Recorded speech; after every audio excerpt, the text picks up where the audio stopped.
André Bruniel, merci. Bonjour. Merci d'avoir accepté l'invitation de FEDA TV.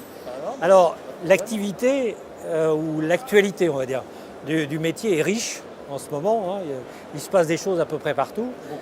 Beaucoup, oui. Alors, il y a quand même une question un peu globale. L'arrivée de GPC sur le marché européen avec le rachat d'Allianz, ça t'inspire quoi au fond? On va dire qu'on va toujours en grossissant un petit peu plus, puisque c'est ce qui se passe. On a vu arriver donc le CACU, on a vu arriver maintenant donc, un autre groupe canadien, les Américains qui arrivent. Il y a peut-être encore des groupes qu'on ne connaît pas qui vont arriver. Oui. Voilà, alors bon, tout est ouvert, mais on a toujours besoin de la même chose, de distributeurs qui vendent des pièces et qui les livrent dans les 4 heures qui suivent, et de réparateurs pour monter les pièces. Voilà. Mais contrairement à ce qui s'est passé précédemment, on avait des fonds d'investissement, on avait des fonds de pension, comme on disait, et là, on a quand même une organisation qui est du métier, au fond. Oui, alors quand même, effectivement, là, il il y a un changement. Ouais. Maintenant, après, sur le plan, on va dire, de ce qui se passera sur le plan français, je ne sais pas, mais ils seront bien obligés de faire comme tout le monde, de s'adapter au marché.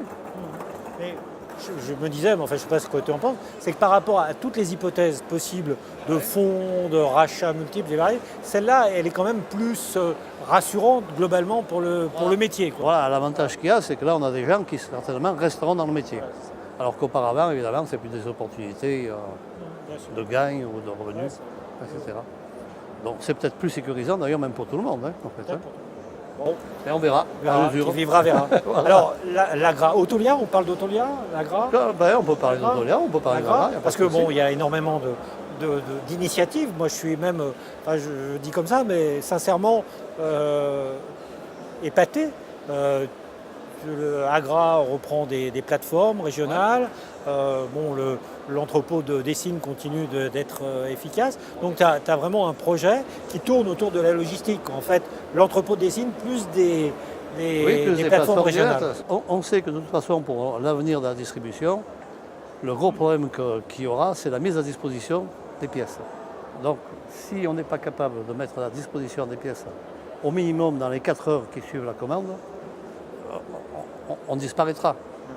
Donc à partir de là, il faut mailler tout le territoire de façon à être capable de livrer ces pièces partout en France. Et ça, c'est l'avenir de la distribution. On a PSA qui aujourd'hui, bien sûr, dans sa démarche, crée aussi des plateformes. Donc c'est une offre pléthorique qu'il y aura et c'est ceux qui seront les meilleurs dans le service qui gagneront. Et les plateformes PSA, justement, tu les ressens sur le terrain? Pour l'instant, pas encore beaucoup. Ça commence un petit peu à parler, mais pour l'instant, on n'a pas encore trop de remontées, de difficultés. Voilà ce qu'on va dire. Et comme dans tous les systèmes, une plateforme, ça ne se met pas en place en 3 mois. Il ne faut pas se tromper non plus, même si c'est PSA. Alors, le cœur d'Autolia aujourd'hui, c'est quand même l'Agra, avec son organisation, parce que les autres groupements sont circonscrits, je dirais, d'une certaine façon. Oui, ils sont différents. Nous sommes plutôt très traditionnels. Voilà, très traditionnels. Alors, Autolia se structure autour de l'Agra. Et le projet Agra, en termes de distributeur, en termes de développement, c'est quel profil de distributeur? Nous cherchons du distributeur, vraiment du distributeur qui a une force de vente, qui a donc des magasiniers et qui a du stock. De toute façon, l'avenir de la distribution passe par une disponibilité des pièces. Donc, sans distributeur, sans stock, ça sera toujours très difficile. Parce que tu dis les distributeurs avec du stock, mais beaucoup de distributeurs aujourd'hui, finalement, se débarrassent de leur stock au profit des plateformes qui deviennent des relais de plus en plus stratégiques pour eux. Non, mais c'est vrai, parce qu'il y a un allongement des gammes qui est quand même expansionnel. Mais à côté de ça, dans les villes, bien entendu, le stock disparaît dans les villes, parce que ce sont les plateformes qui ont le stock. Par contre, dès qu'on s'éloigne, il faut des gens qui aient du stock. Sinon, la disponibilité des pièces ne pourra pas se faire. Et là, ne resteront très certainement que ceux qui ont du stock. Et les réseaux de réparateurs, alors les investissements, Proximéca, tu investis lourdement. J'ai vu que tu avais embauché des collaborateurs qui sont absolument dédiés au développement du réseau. C'est quoi les projets, les projets en termes de dimension? C'est qu'on veut doubler le nombre de réparateurs, ça c'est clair. Et on veut leur apporter, bien sûr, les supports techniques, la formation, ce que nous faisons déjà, mais qu'il va falloir qu'on amplifie. Et d'autre part, on sait aussi que les véhicules avec l'e-Connect vont avoir besoin aussi d'un certain nombre de changements au niveau technique pour tous nos réparateurs. Et là, on est en train d'investir fortement, très fortement. Et alors, les réparateurs Proximeca, il y a une préoccupation, mais pour tous les réparateurs moi, que j'ai depuis longtemps, c'est l'évolution de la motorisation. Dans quelques années, un réparateur devra être capable de maîtriser le diesel, l'essence, l'hybride, l'électrique, principalement. Et alors, là-dessus, quels investissements des groupements comme le tien font-ils pour être à la hauteur du défi dans les 10 ans qui viennent, quoi? D'une part, on monte beaucoup de formations et on va en faire de plus en plus, ça c'est déjà clair. Après, on est en train de mettre en place, par exemple, un dongle pour permettre à tous nos réparateurs d'être en liaison avec le propriétaire du véhicule. Et ça va être présenté donc cette semaine. Et donc nous avançons comme ça. Le véhicule électrique, à mon avis, la problématique, elle n'est pas pour aujourd'hui, elle est quand même encore quelques années.